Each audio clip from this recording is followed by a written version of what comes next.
debo decir que en este momento me siento en el cielo, porque estoy aquí con Ángeles Magdaleno, investigadora, experta en movimientos sociales y políticos, con quien ya hemos platicado en este espacio, y con Ángel Verdugo, nuestro colaborador, compañero con Ángeles y con Ángel, pero la verdad, dejando el chascarrillo a un lado, estoy muy contento de poder tener esta conversación con mis dos amigos, porque, bueno, uno es Ángel, fue protagonista del movimiento estudiantil de 1968, miembro del movimiento estudiantil, y Ángeles Magdaleno es, pues, a mi gusto, una de las historiadoras, pues, más conocedoras de este tema, porque se ha adentrado en la investigación de los hechos a través de los documentos históricos que existen sobre este episodio de la historia de México. Ángeles es una gran investigadora de archivos y de esta manera ha logrado desentrañar muchas historias y ampliar nuestro conocimiento sobre el tema, que desgraciadamente pienso que el movimiento 68 se basa en una serie de lugares comunes que a veces ni siquiera sabemos por qué decimos ciertas cosas, pero las decimos y las seguimos repitiendo, y la idea de poder platicar con ellos dos es poder tener una conversación, ir un poco más allá del lugar común del movimiento 68. Gracias, Ángeles, por estar con nosotros nuevamente. Muchas gracias por la invitación y por la generosidad de tus palabras. Gracias a ti y gracias a Ángel Verdugo. Ángel, nuevamente, gracias, buenos días. Gracias. Bueno, ¿por dónde comenzar? Si quieren, voy a poner como arranque, esto que acabo de decir, que conocemos el movimiento 68 a través de una serie de lugares comunes. Desde luego, hemos llegado a los excesos de limitar todo el movimiento estudiantil a la tarde del 2 de octubre y a la UNAM. Es decir, no participó. Bien dices la tarde, no la noche. No, la tarde. Sí. Solo eso. No participaron otras escuelas como el Instituto Politécnico Nacional, que tuvo un lugar destacadísimo. Se ha vuelto eso, la tarde de la UNAM y el 2 de octubre. Sí, como si todos los demás que participaron, y estoy hablando solo del lado estudiantil. Te puedo decir, por ejemplo, que esa tarde del 2 de octubre estaba hasta un grupo de choque de la CTM. Había una policía hidráulica, que yo es la primera vez que tuve noción de ella.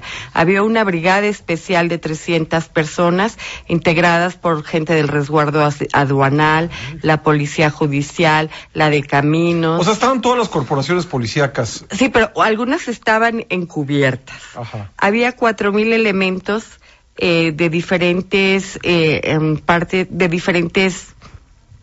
unidades del ejército regular. Estaba el Estado Mayor Presidencial y estaba un grupo que es el responsable de la matanza, que es el grupo que comandaba Manuel Díaz Escobar Figueroa, alias el Zorro Plateado, que era un enviado de Alfonso Corona del Rosal. Alfonso Corona del Rosal, el general y licenciado, que así le gustaba que le dijeran, era, no me gusta adjetivar, pero esto sí lo voy a decir, era un primate que tuvo a bien ordenar disparar contra todo lo que se movía en la Plaza de las Tres Culturas el 2 de octubre. Tenía mucho tiempo preparando este grupo. Estamos en 68 y está en juego la sucesión presidencial. ¿Qué era? Cuéntanos a nuestra audiencia, ¿qué era en ese momento Corona del Rosal? Corona del Rosal era el regente de la Ciudad de México, es decir, el equivalente al jefe de gobierno. Uh-huh. Y disponía de un gran número de personas para hacer prácticamente lo que él quería. Gran parte de los grupos que él movía, organizó desde finales de los años 50 una policía política para espiar a sus compañeros del PRI, ¿no? A Rueda Villagrán, que fue su sucesor en el gobierno de Hidalgo, porque Corona del Rosal era hidalguense. Ellos articularon un Tlatelolco potosino en 1961, cuando la candidatura del doctor Nava. Si tú revisas los operativos, son muy, muy similares. Uh-huh. Y en 61 era un asunto eminentemente electoral, y el presidente del PRI era Corona del Rosal.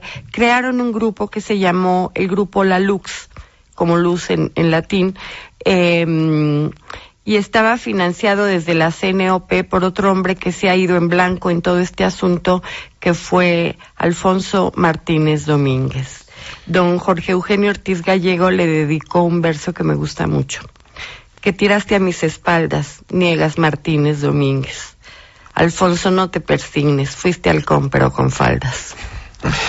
Muy interesantes estos datos. Ángel, dice Ángeles Magdaleno que pues de repente el movimiento de 68 se resume en un día y una universidad. ¿Tu punto de vista?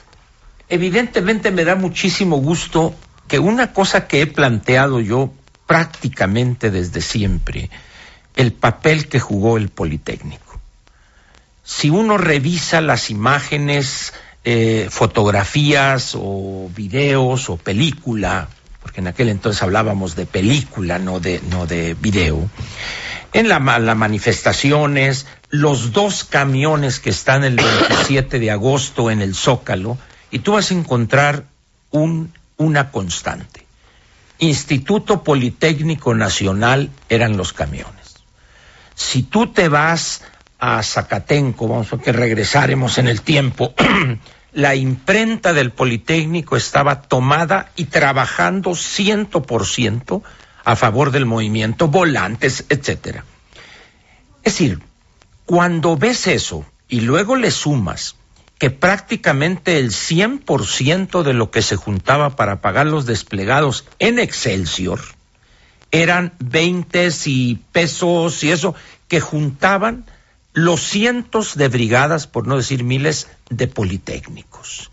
Es decir, y si ves los principales dirigentes, si ves los primeros 35 días del movimiento del CNH, sesionó el CNH en la Escuela Superior de Física y Matemáticas. Nos tuvimos que ir a la universidad porque les daba flojera a los de la universidad ir hasta Zacatenco y decían, es que el ejército no va a entrar a la UNAM porque es autónoma, en cambio el Politécnico, que es una oficina. Perdimos la votación y ahí vamos allá. Y resulta que el 18 de septiembre entró el ejército primero a Ciudad Universitaria y le salimos corriendo ahí a las 10:15 de la noche, Raúl Álvarez, Federico Emery, Marcia González, que era de odontología, y yo ahí en la barda en la que da Copilco. Es decir, el papel del Politécnico no puede nadie intentar minimizarlo. Sin embargo, la habilidad política, la colusión o esos redes, esa imbricación entre la universidad y el Estado, se expresa como apropiándose indebidamente del movimiento. Tú vas al memorial que hay en Tlatelolco y todo parece indicar que el Politécnico, como bien dice Ángeles, no participó, está borrado del mapa, y fotos de esto. Es más, tuvieron todavía el cinismo de poner una foto de Raúl Álvarez, donde está en la explanada ahí de rectoría, donde está Raúl, como si hubiera sido del Politécnico. Raúl se forma como dirigente estudiantil en el Politécnico, en la Escuela Superior de Física y Matemáticas. Es más, hay una foto ahí donde está con Ani Pardo, la madre de quien es hoy jefa de gobierno, la científica Claudia Sheinbaum Pardo. Sí, por eso me da muchísimo gusto escuchar esto. Y la otra cuestión que vale la pena señalar, el que comandaba ese grupo que creó el general y licenciado Alfonso Corona del Rosal, era el jefe de los halcones, y el segundo, el teniente coronel Edilberto Gil Cárdenas, es colocado como jefe del cuerpo de vigilancia de Lecumberri, que dirigía el general Francisco Arcaute Franco, y un grupo importante de esos halcones le ayudaban a mantener el orden y la exacción en ese gran negocio que fue Lecumberri al teniente coronel Edilberto Gil Cárdenas. Sí fue. Tengo que hacer una breve pausa y regresamos para continuar con esta conversación. Ángeles Magdaleno, ¿quién disparó primero el 2 de octubre de 1968 en la Plaza de las Tres Culturas de Tlatelolco? Pues esa respuesta no creo que nunca la resolvamos. No se sabe, no se puede saber, había demasiados grupos, demasiadas personas. Pero el primer herido que se reporta es el comandante de la Operación Galeana, que era tomar Tlatelolco, detener a los líderes y encarcelarlos. Y tan fue así que ninguno de los líderes murió, todos están vivos, todos han ocupado puestos políticos. Ninguno de los líderes murió. No, ninguno, ¿cuál? No, ninguno. Y además tampoco hay desaparecidos. En realidad, el documento más preciso sobre el número de muertos son 43 muertos, 39 civiles y 4 soldados.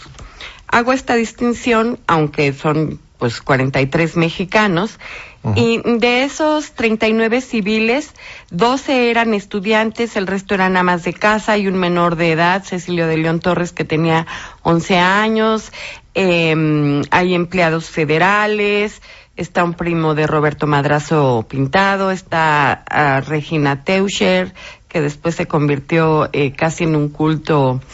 Personaje de novela, ¿no? Sí, exactamente. Y se conocen esos 43 nombres. Se conocen esos 43 nombres. ¿Y sabes de dónde sale esa cifra que es la más exacta? De el documento del general Javier Vázquez, que fue el encargado de recoger los cuerpos ese día en la plaza. Se lo pide años después Corona del Rosal para hacer su libro, que se llama Memorias de Corona del Rosal, que es un monumento a las mentiras y al cinismo.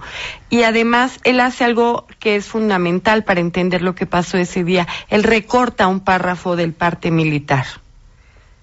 Y curiosamente se perdió el tomo original de la indagatoria. ¿Quién? ¿Él, Corona del Rosal? Yo pienso que fue Corona del Rosal y también pienso que se lo entregó a Pablo Gómez cuando Pablo Gómez estaba en la comisión especial del caso 68, porque Gómez y esa comisión citan ese documento.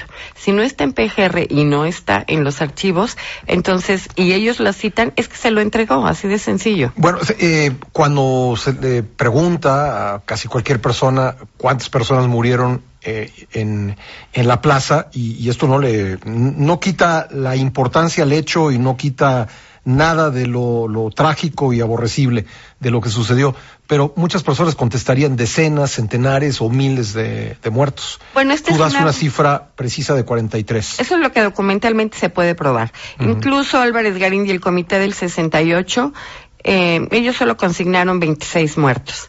Entonces, nosotros con las investigaciones, no solo yo, ¿no? Mucha gente que ha trabajado en este tema, hemos llegado a esa cifra, 39 civiles, están los nombres y los soldados. Y 12 estudiantes. ¿De qué escuelas? De diversas escuelas. Normalmente los muertos los pone el Politécnico.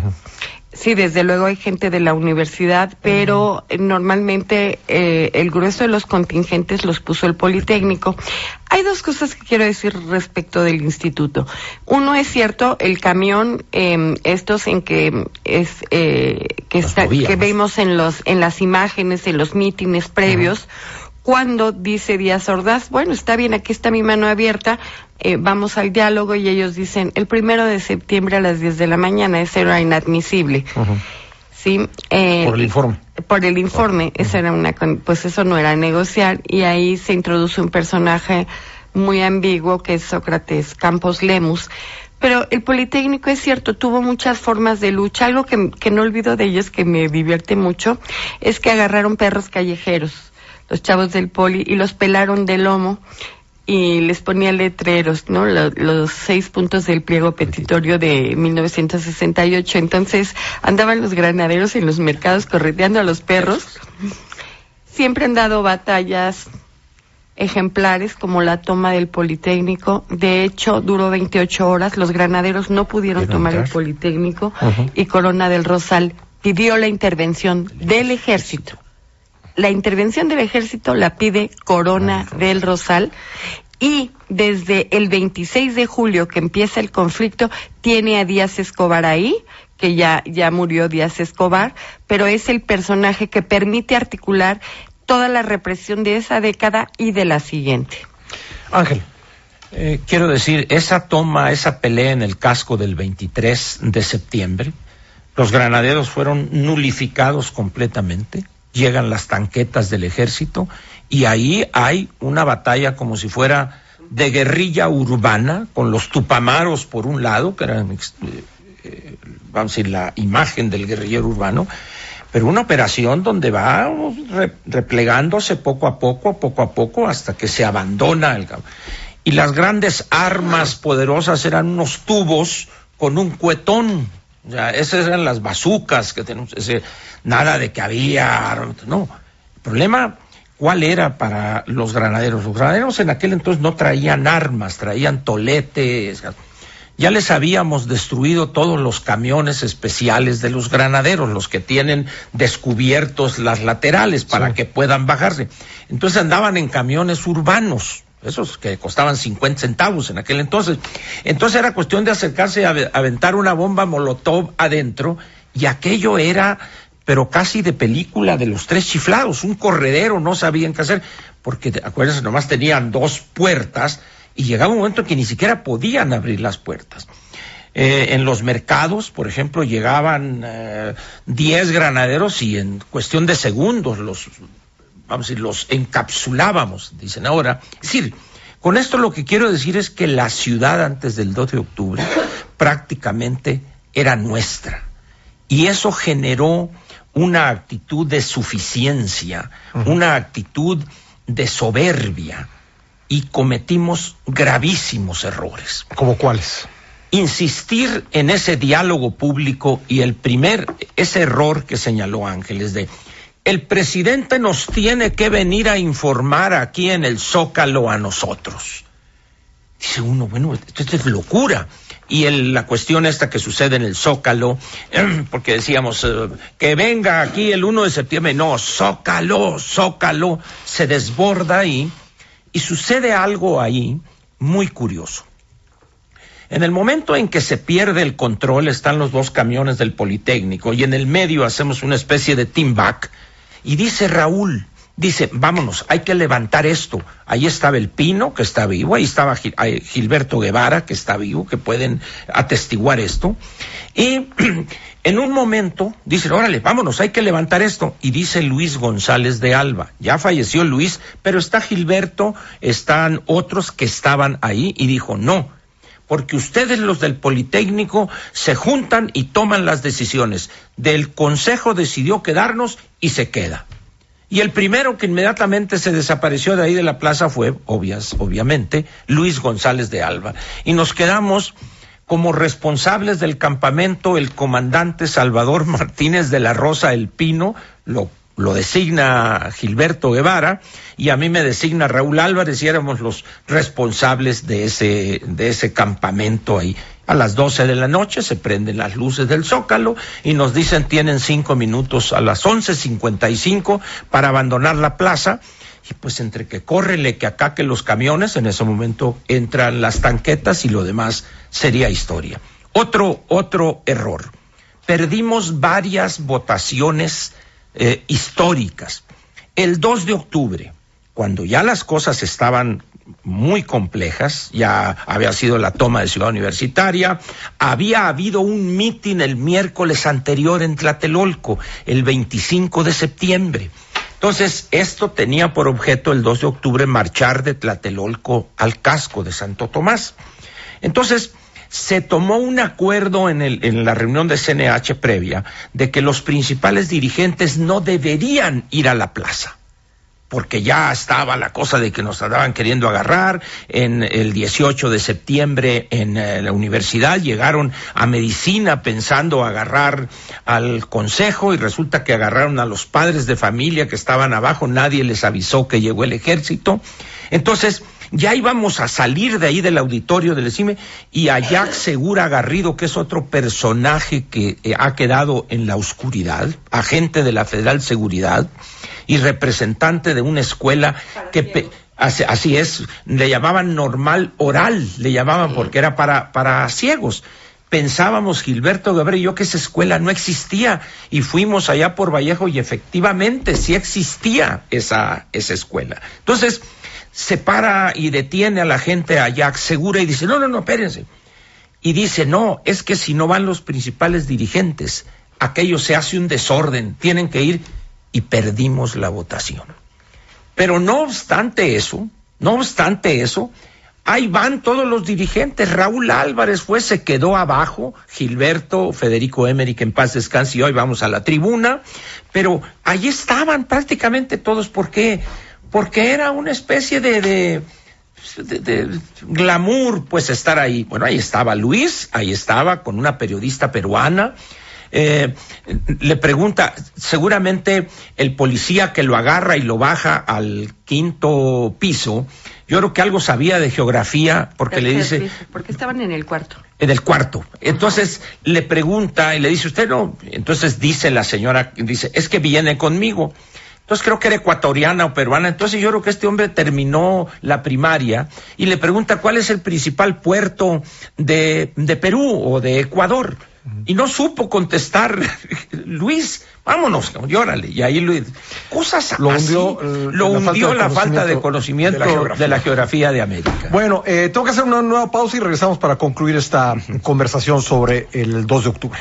Estamos conversando sobre el movimiento de 68 y en específico sobre los hechos del 2 de octubre de ese año con la historiadora Ángeles Magdaleno y con nuestro colaborador y amigo Ángel Verdugo, quien fue integrante del movimiento estudiantil de 68. Ángeles, para cerrar, balance ese movimiento y sobre todo de ese acontecimiento del 2 de octubre de 68.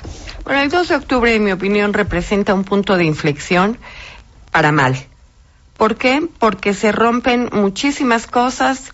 Desde luego es una protesta contra el autoritarismo y en ese sentido todos estaríamos de acuerdo, pero también hay una mítica versión de Tlatelolco que impide que hoy día se pueda detener a quien incendia una puerta de palacio, ¿sí? Todo es represión, no todo es represión.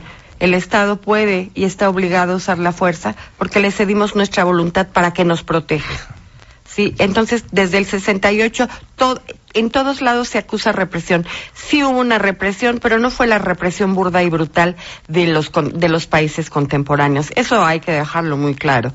Esto no era Argentina, ni era Tiananmen, ni mucho menos. Bueno, la segunda, la universidad por su tamaño siempre ha sido botín político. Lo era entonces y lo sigue siendo ahora. Operan infinidad de grupos. Los documentos te dicen de la cantidad de grupos. Por ejemplo, estaba Bartlett organizando grupos para el PRI en 1968. Él mismo reconoce que estaba en el PRI. Dice que se dedicaba a estudiar. Nadie duda de su inteligencia, pero sí organizaba estos grupos. Y en todo caso... ¿Grupos para qué? Para reforzar al PRI dentro de la universidad. Sí, el PRI... No solamente estaba Bartlett y su grupo, estaba Corona del Rosal y su grupo, estaba Píndaro Urostegui, Martínez Manatú, y eso que estamos hablando de un solo partido. Por otro lado estaban las Juventudes Comunistas, por otro lado estaba el Yunque, estaba el Muro. Era un hervidero de grupos como lo ha sido siempre. Ya habían hecho caer 2 años antes al doctor, al prestigiadísimo cardiólogo don Ignacio Sánchez, de la manera más vergonzosa. Esa caída, esos porros se pagaron desde el erario de Sinaloa a través de Sánchez Celis, y después su hijo Sánchez Duarte va a tener una actuación nefasta en la universidad. El 2 de octubre se volvió mítico, pero sucedió hace 50 años. Tenemos que traducirlo en lo que es pasado, es historia. No puede seguir siendo reivindicación política. Hay 2 estudiantes muertos. Probablemente yo me equivoque, pero yo me atengo a la investigación documental. Si alguien tiene otros datos, ya los hubiera presentado. Nada más te recuerdo cuántos murieron en el News Divine. Y no se trataba de un operativo represor, se trataba de una disputa entre 2 funcionarios en un antro para gente pobre. Porque si eso sucede en Las Lomas, sí sabremos los nombres de todos los responsables, ¿eh? Gracias, Ángel Verdugo. Quiero nomás cerrar la parte de los errores. Creo que ese mito que se ha construido por algunos interesados para vivir, para usufructuar el movimiento del 68, ha sido algo perverso, que ha generado situaciones como esta. Si tú cuantificas los integrantes, los sedicentes integrantes del CNH hoy, el CNH debe tener como 50 o 60 mil integrantes, cuando jamás rebasaron los 230 o los 240. Jamás, jamás. y hablar de los errores que cometimos. Eso ayuda a entender mejor el desenlace. El 2 de octubre no debió haber sucedido, al margen de los preparativos que estaban. ¿Por qué? Porque en unos cuantos días iniciaban las Olimpiadas y los Juegos Olímpicos. 10 días después, el 12 de octubre. Entonces, ¿qué se pudo haber hecho de parte del movimiento estudiantil para evitar simplemente haber llamado a una especie de hibernación o una tregua olímpica, esperar a que pasaran los Juegos Olímpicos y dejar la actitud esa de totalidad, del todo o nada, y sentarnos a negociar? Hay algo que hay que recordar. En mayo el Partido Comunista había hecho un pacto y se había reunido en Palacio Nacional con Gustavo Díaz Ordaz. Desde luego, estos grupos que se han adueñado del discurso histórico y del 2 de octubre lo omiten. Pero habían hecho un pacto con Díaz Ordaz. ¿Por qué? Porque el Comité Olímpico Internacional establece que tú no puedes celebrar los Juegos en un país con disturbios. Así es. Con eso iba yo a cerrar. Uno de los, quizá el error mayor, se resume en la actitud antipartido de Raúl. Yo mismo, una gente muy cercana a Raúl, había 2 grupos dentro del CNH. Los que eran afines al partido, militantes de la Juventud Comunista, y el resto que éramos radicales de salón o de lo que quieras, pero éramos elementos antipartido. Gozábamos haciéndoles la vida imposible. Pero en aquel entonces, la única organización que tenía experiencia histórica, estructura y una visión que habría permitido superar esa etapa y dejar una organización diferente, debo reconocerlo por los errores que yo cometí también, era el Partido Comunista. Y el pacto existía. Es más, en una conferencia que fue a dar el doctor Elide Gortari a la Escuela Superior de Física y Matemáticas allá por junio del 68, el doctor dijo: yo no me explico cómo ustedes, los jóvenes, no han salido a apoyar la decisión del presidente Díaz Ordaz de conceder el voto a los 18 años. Había ese acuerdo y creo que no fuimos lo suficientemente maduros porque no teníamos la experiencia en ese entonces para haber dejado una organización o la semilla de una organización estudiantil diferente, con una visión antiautoritaria, muy incipiente, un tanto escondida si quieres, pero el desenlace, si hubiésemos sido más maduros y con cierta experiencia, el desenlace habría sido completamente diferente.